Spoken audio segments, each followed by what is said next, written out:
George, thanks for coming on. It's always a pleasure chatting to you. So you're a podiatrist, is your background, Yep. but you've also now gone into men's health and performance. What's your journey been like from when you graduated to where you are today? It's been a long one. It's been an exciting one. It's been an interesting one because I never really knew what I wanted to do when I was at school. Even going into university, I never wanted to be a podiatrist. I didn't even know what a podiatrist was when I first went to university. One of my friends was doing it. I was a bit lost in the idea of wanting to get into sports. Always had a passion for sports. Didn't get into physio that I wanted to. Went into podiatry. Saw that there are multiple different avenues that you could help people in. And then after 10 years being in podiatry, I've just naturally found that the scope of which I want to help people is hard within the constraints of some systems and in the way that I feel like I'm valued in helping people in a way. So you've seen like thousands of patients now over the years. And did you feel that what you were doing as a podiatrist for those patients wasn't exactly where you wanted to take your career? Yeah, big time. I think tertiary education, while it's obviously necessary, it doesn't set allied health professionals up to be super successful in the real world, because obviously as a chiropractor and a professional yourself, you know that like each individual is very different. And if we use the very similar approaches to each and every person, results are very inconsistent and varied. So we need to have a greater scope or understanding of, I don't like the word holistic, but a well-rounded approach to seeing and helping people on a deeper level than just what we've been taught through our degrees. And that's where sort of naturally my passion for like being better in health, fitness, mindset, all those sort of things just naturally transitioned into my work, where I wanted to be able to actually express that with my level of care as well. Yeah. And so now you're going to take the men's health and performance aspect of it, and you're already coaching people, right? In that. How do you find that? I'm really enjoying it.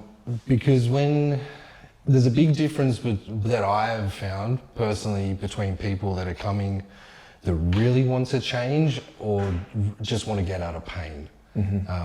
Obviously pain is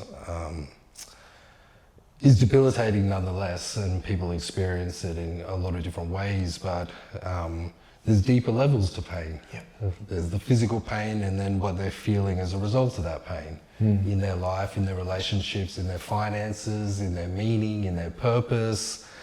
And if we're just treating superficially, we can never really help to that deeper degree. So I was fortunate enough to do a life coaching course, which I've now sort of naturally blended that into just a all-rounded approach to coaching that I'm predominantly with men. Obviously because I just feel like I'm more Connect with them a little bit. Connected, equipped to help men. Going through a lot of things myself, business, finances, personal, so it's been really, really fun. That's awesome.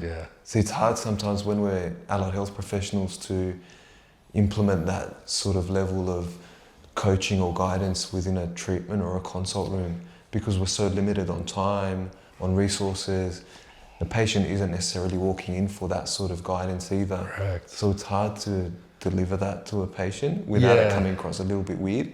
Sometimes. Especially when you want to. Yeah, that's right. Especially like yourself, I know your level of caring and giving and service is beyond what most practitioners sort of express in normal treatment. So even though you've got this bit that you're jumping at because you know that you can help, but the constraints of either the healthcare system or like most practitioners are working within a job. So they're obviously working within the constraints of how that business and company operates. So it's hard, but I think if you're wanting to pursue something that's different, you have to carve your own path. Yeah. You have to try and figure out your own way of doing it instead of throwing your hands up and complaining that you don't enjoy your work or it's unfulfilling or you're getting bored or it's not for you. And we see a lot of allied health professionals drop out of the profession. Oh, there's heaps.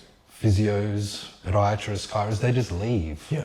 And well, cutting toenails for 40 hours a week isn't fun. I've Yeah. been there, I've done that. But you can't blame the system. It's when you can figure out a way within the system to offer a unique selling proposition that you can offer to the market. I think that's an important point. Like, as long as you're delivering care to a patient that's specific, but also you're looking at them as a whole sort of individual, then as a practitioner, you can really mold your profession to suit the way you want to treat. Yeah. And a lot of practitioners tend not to do that. Again, a few different reasons. They might be working for someone where they want them to just practice in a particular way, but then again, like themselves, sometimes they're not driven to do that. Would you say, you've seen and worked with a lot more practitioners than I have, having many staff, do you think it's more of a fear-based thing? They're scared to try new things or step away from that known path of tertiary education? It's a good question. Like, I think that's definitely one factor. The other factor is that a lot of practitioners don't go out and educate themselves further than what they were taught at university. So they're already limited in what they can provide to a patient beyond what they were taught at uni. And so I think that's another factor as well.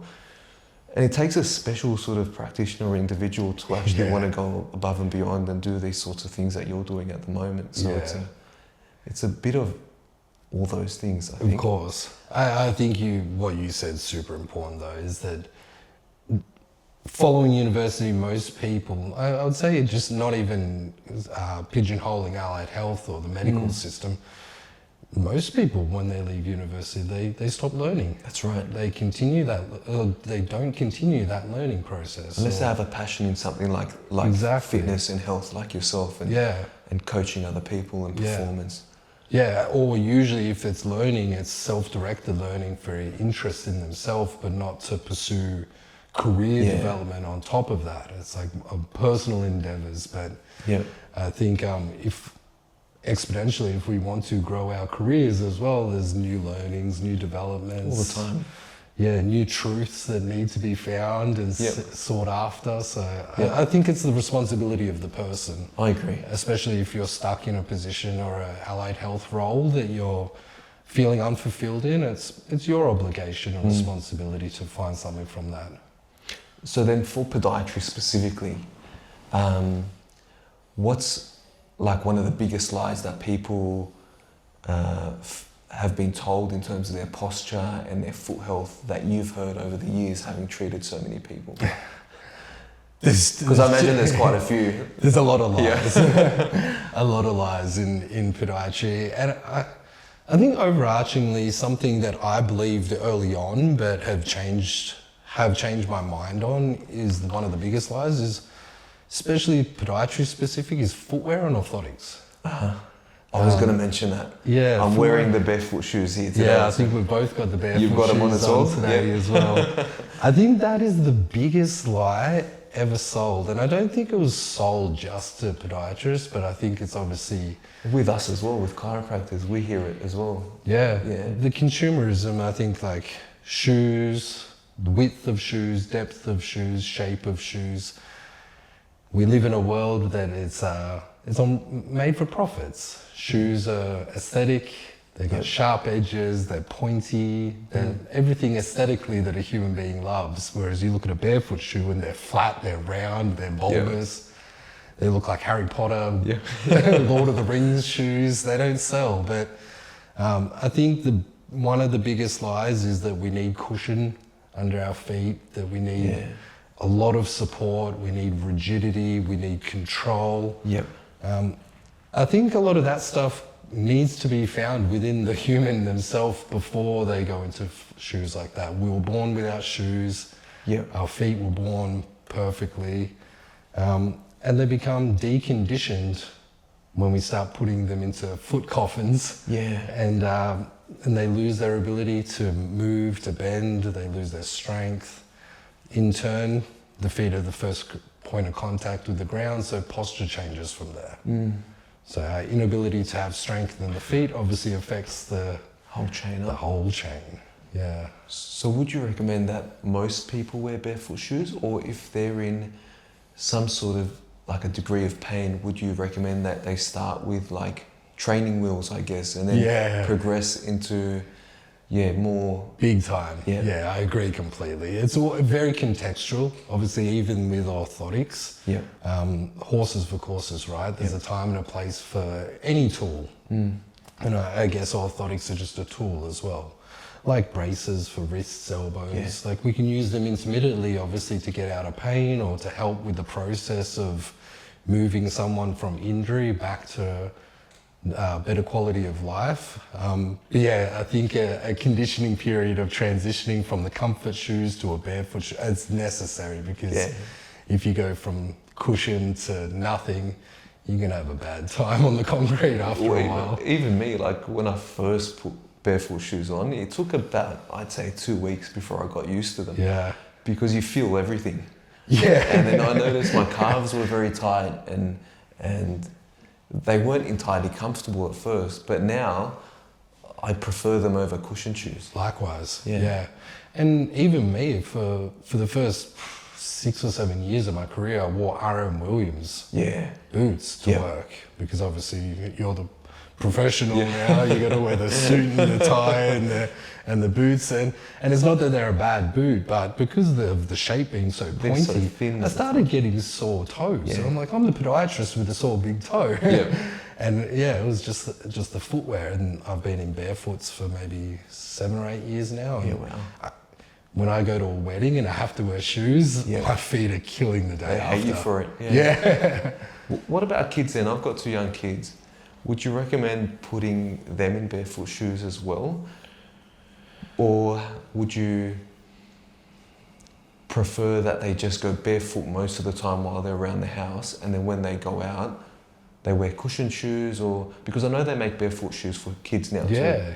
If you even look at the shape of most children's shoes, they are the shape of a barefoot shoe. Like you look at baby shoes, they're super wide anyway. Yeah. Like even up to, I don't know what size, but up to like maybe like a toddler. Yeah. There's very bulbous right. at the front, like inherently. And then after a certain age, they just start to get that pointy shape. Yeah. Don't know why that is, but yeah, I think even with all movements, like we got to let kids do what they're supposed to do. They're meant to run around, they're meant to climb, run, jump, hang off things, bounce around. Innately, people become sore and stiff because we lose all those abilities. We sit too much, we lay down, we stay in bad postures, we don't expose our bodies to all these different elements of movement, and then inherently we get old and stiff and sore. I think purely because of neglect. Lack of movement, neglect. Yeah. So I get parents that ask me all the time about their shoe situation, and I've always recommended that kids, like I said, go barefoot majority of the time. Is there a particular brand that you usually go for when it comes to shoes? No, I don't really. What do you look for in a shoe? If they were not, like if the typical person didn't want to get the barefoot shoes, is there a few key things that you would look into for a good shoe? Yeah, width. Yep. Width is by far probably the most important. Width as in like at the front, or like overall? Yeah, at the front of the foot. So because it's a loaded question that podiatrists get every single day. I can imagine. What is the best shoe? What shoe should we be wearing? And it's super subjective because it's very contextual to the person, what they're going through, what they're using it for. But I think basic rule of thumb, if you can pull the inner sole of a shoe out, put it on the ground and stand on it, and neither the big toe or the little toe is laying over the edge when you stand on the insole, it's usually pretty good. Okay. If you're standing on it and the big toe and the little toe are off either side, usually that saying, when your foot is inside there, it's going to be stuffed inside there. Yep. That's usually just simple wise, without getting too nitty gritty. That'd be the easiest way to. Like flexibility, what about that? Because I've been to the shops a few times when my kids were very young, trying to get them a shoe, and the person that was selling me the shoe said to me, "Oh, look what they're wearing now. It's not good. It should be more flexible." Yeah. Is that true? Again, I think for kids, we want to keep as much capacity as humanly possible into their older years. Because again, like, a shoe should be flexible because a foot's meant to bend. Yeah, makes sense. Yeah. A foot is like a hand. It's meant to have a lot of dexterity and like proprioception about it. But if a shoe is super stiff, like you're rock restricting hard, someone.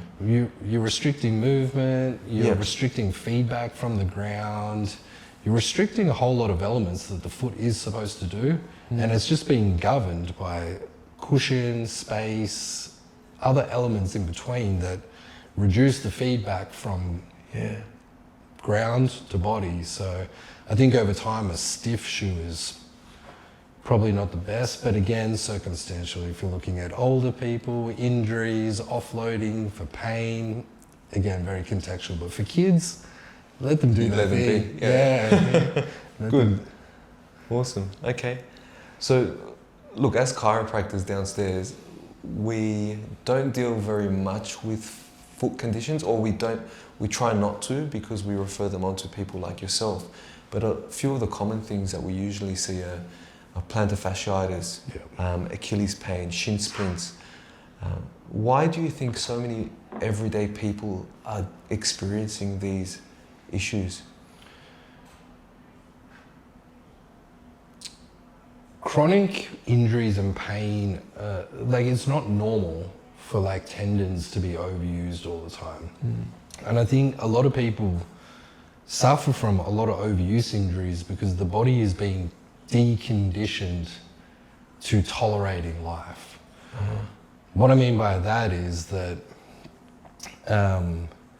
if we don't expose our body to certain things, it can't tolerate it. Yeah. So it gets to a point where it becomes painful. With tendons like plantar fasciitis, Achilles tendonitis, patella tendonitis, all these tendon issues, again, there's an overload of the tissue for some reason. There's too much stress going into that area. And a lot of the time, even if it is, let's just say, general population, it's because the body isn't aligned correctly. Yeah. As a chiro, you would know that if an area is getting loaded and a tendon is flaring up, something is out of line. Something's not functioning, something's not doing its job, and then it's getting overloaded into one area. But I think a lack of understanding from allied health professionals in regards to human engineering is probably one of the biggest things.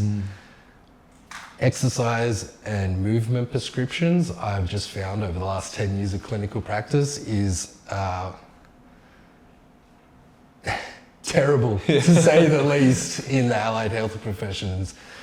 Again, like, we're just handing out cookie cutter, generic, stretch this, strengthen that, do this. Yeah. It's not enough. It's definitely not sufficient to deal with this. So for the general person then that's coming in with these sorts of injuries or issues, instead of giving them a generic cookie cutter approach, what would your recommendation be for them if they don't have like a significant issue, if it's just a little bit of a niggle here and there? What have you found over the years to be one of the best training routines or protocols for the everyday person? That's actually changed a lot over the years. Because I know you've been through quite a bit of training. You've been in the industry for a very long time. Yeah. So I've been training for probably 22 years now. Yeah. And I've had every injury under the sun. And at this point in life, I've come to realize that prescriptions are actually terrible when it comes to helping someone get out of pain and regain movement. We actually need to learn how to teach people how to listen to their body. And how to interpret feedback, understand what the body should and shouldn't do, And that's our responsibility again and duty as professionals to educate our clients on this stuff, because prescriptions, we can give them here and there, we can do this and that, and it's very inconsistent because, like I said, it's what works for some doesn't work for many. But if we empower clients and patients by educating them on how a body is supposed to work, what theirs is or isn't doing at the time, what they can start to investigate in how to start listening and exploring just movement in general, that's what gives people the strength and the motivation to keep going. Because with prescriptions, if it works, good. They think it was just that. They don't understand. They go on, it comes back. If it doesn't work, they blame you. They get angry. They leave. Yeah. So I think it's education around what a body should do. Getting them to understand their body a little bit better. Yeah, yeah, and getting them to listen. Yeah. So in terms of training then, like what are you doing at the moment? I know there's like obviously people that go to a commercial gym. Yeah. There are people that now are obsessed with Pilates. There are people that swear by yoga. Is there one that's better than the other in your opinion for the everyday person, or is it something that they just enjoy doing? I think it's definitely what they enjoy doing. Yeah. But I think fundamentally, whatever training you are doing, you need to address the core functions of what a body should do. We should be able to move the spine in every single direction, and we should have strength in our extremities, our hands and our feet. So an element of mobility, an element of strength. Yeah, and an element of stability. And stability, yeah. So we should be mobile, stable, and strong. Yeah. So when I'm looking at or helping people, that's sort of the list I go through. We'll mobilize the body so it can actually move to its functions. Yeah. So test each joint. Can they do what they're supposed to do? Yes or no? Mobilize. Stabilize those joints, so get them strong in all the positions they should be able to go to. Then strengthen through those ranges of motion. Okay, that makes sense. Yeah. So if I dive a bit deeper on that point, If someone wants to stay mobile, pain-free and strong way into their 70s, which I guess becomes more important as somebody gets older and older, what's one movement or habit that you would get them to do from now? One movement. If you had to pick one movement or habit. One movement. Become friends with the floor again. Yeah, okay. You would see with a lot of the older population how fearful they are of falls, getting on and off the ground, going up and down stairs. One movement or one thing that someone could do to stay strong is get on the ground. Get on all fours, get in different positions, get your hips moving, get on your hands, support your body on your hands, on your elbows, on your shoulders. Those sort of primal movements where we're actually getting back to using our whole body to support our whole body in those sort of positions is probably the easiest way that you can start to condition the whole body into tolerating some form of load with just your body and a floor. It's not that complicated, is it? It really is. Movement isn't complicated. Most of my training is body weight now. You've changed a lot, haven't you? Very much so, yeah. Very much so. You're doing a lot more body weight stuff, resistance band stuff. A lot of gymnastics ring stuff now.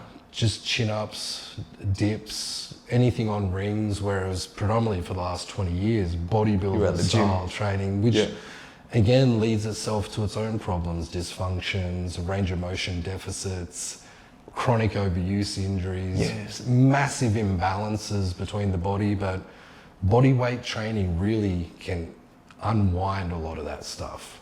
Yeah, that's interesting. Yeah. Because I guess you're forced to use your own body to create movement, and then you can feel things a little bit better as well. Correct, yeah. And I guess with machine-based training, this is another pet peeve I see in the allied health space, is a lot of, I'm not going to pigeonhole, but a lot of us use machines for our clients. Yeah.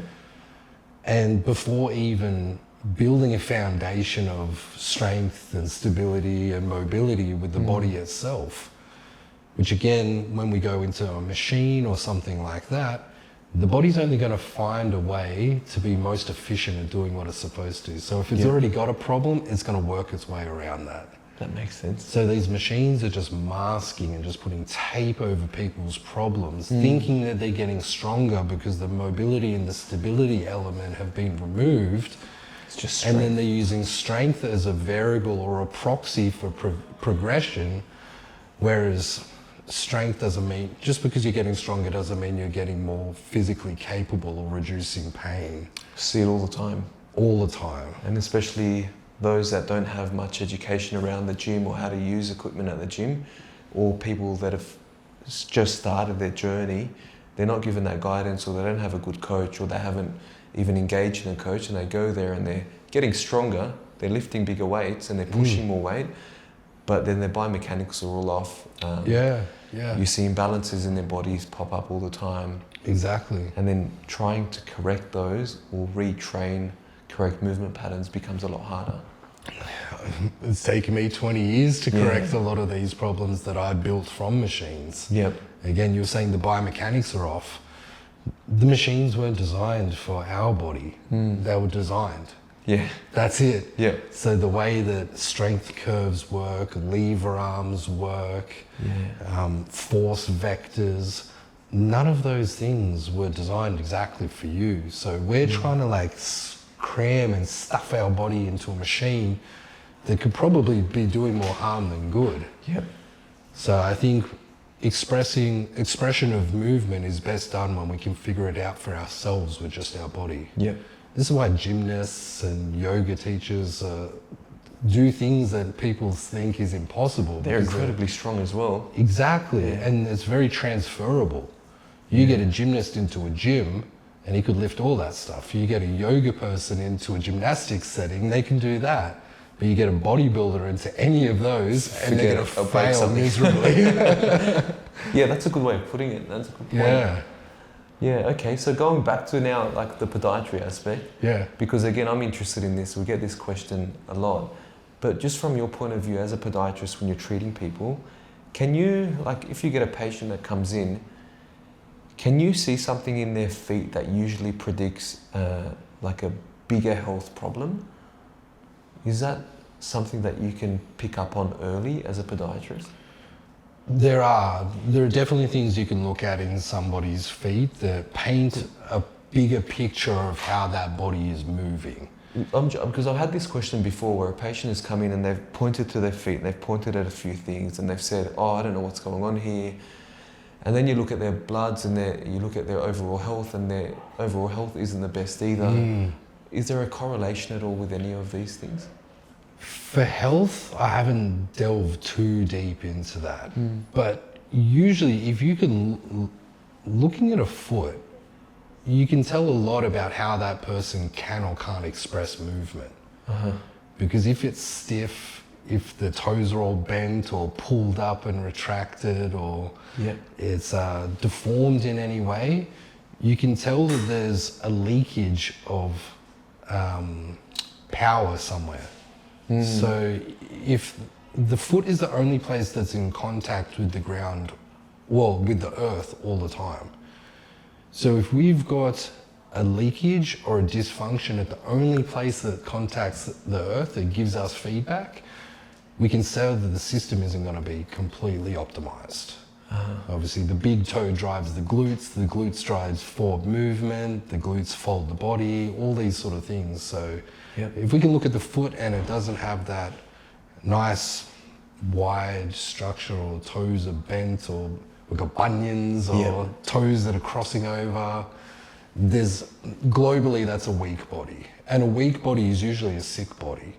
Muscle mass obviously is a big determinant for metabolic health, energy and preservation, life expectancy, all these other variables as well. So it's not that the foot would cause all those, but you could say that there would probably be a lot of other things happening. It's a good indicator. Yeah. Okay, cool. And then in terms of like now, you've been a podiatrist for how long now? You've been a podiatrist for over a decade, haven't you? About a decade, yeah. What would be your ideal path moving forward? I'm going to put you on the spot. Yeah. Like, what do you want to do in the next sort of 5 years or so? I want to talk about that men's health and performance coaching aspect and branch that you've just started to put more energy and effort into, because what I've noticed in clinic when I see patients coming in, specifically men, it's either they're already well versed when it comes to health and fitness overall, but the majority of them have never trained a day in their life, or if they have, they're not very confident when it comes to training, and you can see it starting to affect other aspects of their life as well. Yeah. So this topic interests me quite a lot, and I'm curious as to see where you want to go with it. Yeah. It changes every year for me. That's the crazy thing about it, because I couldn't put a 5-year stamp on it, because as a kid I grew up obese. Then I got super skinny and had no confidence. I was always ashamed. I was always embarrassed of my body. But the gym was the one outlet that built confidence in me that bled into every other area of life. It was, I always call it the gateway drug to personal development. Yeah. Because as soon as I got into that, my confidence that transferred into other areas of life began to morph into my career, into my relationships, into finances, into spirituality, all these other things. So I think at this point in time, where I see taking the men's health is that helping men understand the importance of getting your physical body in check as number one. Like, not just as an egotistical visual aesthetics thing, but understanding that if you can't control your body, the one variable, sorry, the one of two variables, your body and your mind, two things we actually have control over in this entire world. If you don't have control over those, I find it very hard to see how people are going to make big changes or transformations in other areas of their life that they're having problems with. Like, as humans, we all face the same problems. Money, relationships, career, all those sort of things. But to me, I find it very challenging to see how you're going to excel or become top tier, elite, or be fulfilled or successful, however you define it, if you can't look after your body as number one. It's the only thing that's going to carry you through. It's the only thing that gives you energy, the drive, the motivation, free of pain, free of sickness. If we don't have that, I just don't see how we move forward. So that's where I see it at the moment. Yeah, so you're helping men getting their physical body in check first and foremost, and their mind. Yeah. And you do that through conversations with them, through a structured program with them. Yeah, and very simple systems. Like we said it before, movement isn't complicated. The body just requires a certain amount of inputs every day in regards to physical and nutritional and energy and hormones. It only requires a few little inputs. Yeah. But if you've just got very simple systems, men, we like simple. We like just checklists, just to-dos, just do. If you can just implement those into somebody's life, it takes the complication of being a healthy person out of the mix, and you just become that person. So what do you feel like are the 3 levers that move the needle the quickest when it comes to lifestyle changes that an individual can make? Daily movement, Yeah. a nutrition plan, and sleep. Yeah, everyone's saying sleep. Sleep, movement, nutrition, and sleep. Yeah. If you've got those 3, if you've got something where you move every day that's going to test the body to make it adapt, something that feeds it with enough nutrients to optimize hormones, but then sleep, rest, recover, really geek out on like a hygiene and a ritual around sleep, and I don't see how you can fail. There's a reason why I wake up at 2:30 every morning. I was going to touch on that. You're up quite early. Yeah. So what's your sleep routine look like at the moment? Are you getting to bed at a certain time to be able to wake up? Yeah, I always make sure I'm in bed by 8. But I'll usually read for a little bit before I fall to sleep reading. But yeah, up at 2:30 every morning. And it's not by choice, it's just because in the day I've got things that I need to get done. If I don't wake up at that time, I don't have enough time. Yeah. But that means that my sleep is like sacred. Very sacred time for the hours leading up to it, through the day, those sort of things. You're still getting a decent amount of sleep, sleeping at that time. Plenty. 6 to 7 hours of sleep. Plenty of which is sleep. generally okay. Yeah, any more than 7 hours and I feel more groggy waking up the next day. And then in terms of your diet, because I know I've spoken to you about this in the past, what are you doing at the moment? What are your thoughts actually on carnivore and keto? Love them. Yeah. I think nutrition is really cool, but again, I don't like how people become super dogmatic in their approach and say that this is the way, this is the way. I've done carnivore for 2 years straight. I did I know. a ketogenic diet for close to 5 years. I've done carb backloading. I tried vegan diet it lasted 2 months. Sorry for anyone that's vegan, but it's a terrible diet. And now I'm into a completely different approach at the moment where I'm super high carbohydrate, very, very low fat, and moderate protein. What made you change? Blood work. Blood work. So again, I get my blood work checked every 6 months. And the carnivore ketogenic diet served its purpose for a long time until my thyroid function started reducing. So I was starting to become very lethargic and sleepy, and just got my blood work done. Thyroid was down. Carbohydrates spike insulin, reduces cortisol, helps with the thyroid, those sort of things. So I went back to a higher carb diet, flipped everything back around again. And that's why it's important to get your blood work done. That's another thing we don't see men or even women doing often enough in general. I have to push patients sometimes to get a blood test. I haven't had one in years. Yeah, I think it's crazy, especially for men, because I work with a lot of C-suite execs and business owners, CEOs. A lot of these guys driving around in McLarens and Ferraris and Lamborghinis and stuff, but they haven't had their blood work done in 5 years. Yeah. I was like, well, you wouldn't let your Ferrari drive for 5 years without going and getting a service or getting a lift up under the hood. Yep. I said, but how do you expect that you're going to perform at your best in your work if you're not even checking what's happening and having no intention with what's going in because they put work and career at the forefront? Yeah. So blood work's super, super important. But that's another thing that I think the stigma needs to get taken away with men, is that it's just as important for us to check what's going on under the hood. It starts to affect a lot of things if your bloods aren't in order.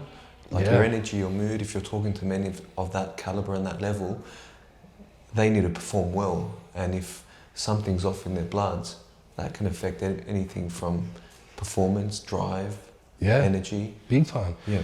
And sadly, it's hard to find a general practitioner that would delve into or have the time in their scope to delve into these things other than just prescribing a very quick, simple solution to the problem that they come into a doctor with. So we might have the solution to that. I had a conversation with a GP this morning who's changing that world a little bit.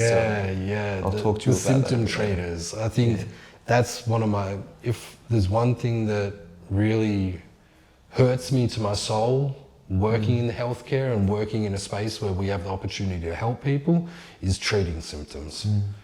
That really, not getting to the cause. I really don't want to swear, but it really grinds my gears that we live in a world where people are going in and just getting things symptom treated, symptom relief for everything. And it creates an ongoing cycle of reliance where they rely on you, and some of it is because of lucrative reasons, but exactly. There's a financial agenda to everything, and there's lack of diligence as well, and then back to what we were saying before, it's that's why I don't really like prescriptions. It's like I like empowering, I like educating, I like people understanding and knowing and hearing the truth about things. Because if they know the truth, then it gives them the ability to look after themselves, as opposed to feeling like they need a doctor for this, a podiatrist for their foot, a chiro for their back, and this for that, a personal trainer for this. It's like, no, you have the capacity and the ability to do it all if you know the truth about those things. Yeah, very true. Yeah. I know you're a podiatrist, but I know you're also a big geek when it comes to supplements. Big geek. Full geek. If you were to prescribe, say, the top 3 supplements that you would say that most men or women need to take, and I know I'm restraining you a bit or confining you into just 3. It's hard. It is hard, but the top 3 that you would recommend for most people.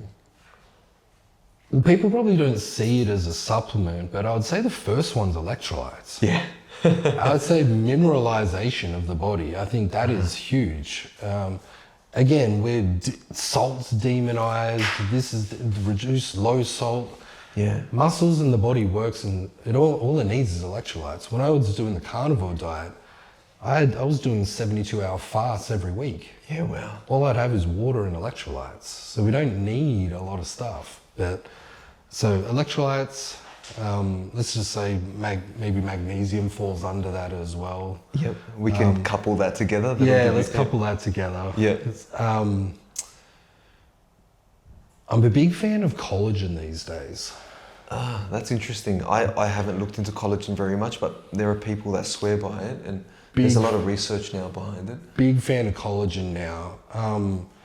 Mainly because I'm not on the protein powders. I've been off those for a while.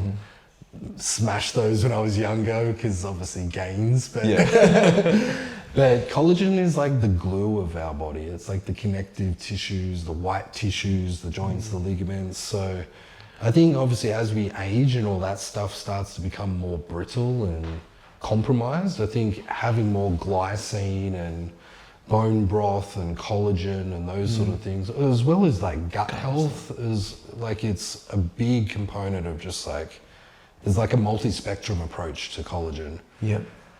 And they're putting collagen in protein powders these days, aren't they? Or you can buy them as an individual supplement. Yeah, I think some are like blends. They put like whey proteins with the collagen, but most of the time you can get it by itself as well. Okay. But the problem is with like whey proteins and milk-derived ones, a lot of people can't really tolerate it. Yeah. It's not the greatest. Good quality, but hard to tolerate. Third one, probably vitamin D3. Okay. Yeah. For men, hormone production, energy production, those sort of things. Same with women. A lot of us aren't getting a lot of sunlight as well. It's all through windows, and obviously the effectiveness of the light rays is like 50 times less through glass, and we sit in fluorescent light rooms all day and wake straight up and go on blue light and sit in a cubicle and then go home and it's dark. So yeah, I think those 3. But again, there's probably another 30. I was going to say, now that you've given us 3, I wasn't going to ask you about your supplement list, but it's probably a whole. Or have you cut back? No, I've really cut it. I've tried everything. Yeah. I've tried every over-the-counter. I've tried a lot of chemistry. I've experimented with a lot of things. I've been in the bodybuilding space for many years, so I'm pretty open with all the things that I've experimented with, because there's a level to everything, right? Like, and I think if you want to play the price or play the game, you got to sacrifice somewhere. So all in experimentation and documentation, and obviously a curiosity for that sort of thing. But mine now is like those with creatine. I think creatine's huge. There's a lot of literature coming out now about the cognitive benefits of creatine at really high doses. I got blasted on LinkedIn the other day because I said I'd been taking 20 grams of creatine for like 5 years. And they're like, oh, your kidneys, this and that. I was like, everything's fine, man. It's all coming out to say that I've actually been doing something good for my brain. So, Well, I've heard that. I've also heard if you have a bad night's sleep and you put 20 grams of creatine instead of the 5 grams that morning, it helps you wake up a little bit. I didn't know that. I don't know how true that is, but I've heard that somewhere. Yeah. But that and, well, that's about it, really. Okay. Yeah. Anything else worth recommending? For what purpose? General health? General health. If people aren't eating a very well-versed diet, I would say maybe like a full spectrum greens powder with a pre and probiotic. Okay. Something like that could be beneficial. Yeah. I eat like no vegetables at all, ever. Like You're going to cause a lot of controversy, I think, George, with some of the things you're saying. Zero vegetables, zero. I eat a lot of fruit, a lot of fruit, Okay. and a lot of meat. That's about it. Okay. That's about it. And you feel good. I feel incredible. Yeah. Like incredible. Like body composition's only getting better with age. Strength is getting better. Range of motion's getting better. I'm learning more skills. I'm into handstands now. Yeah. Like I feel And you younger. take regular blood tests and everything seems Every to be... 6 months. All biomarkers are great. All blood markers are great. Hormones, lipids, everything like that. There you go, kids. Don't eat your vegetables. Just have... There we go. Don't eat your vegetables. Amazing. One last thing, George, and I finish with this every time I have someone on. But if you had 30 seconds with somebody, let's say specifically men, what's one thing that you would say to them to implement straight away in their lives to improve their overall health and longevity? If you had to give them one piece of advice. Find what's most important and do that every day. So if it's one thing, then I would say find a routine of movement. Uh-huh. Find something that you can commit to physically every single day for the rest of your life. Amazing. That's it. Cool. Yeah. Nice. I love it. Thanks, George. Awesome. Thanks, mate.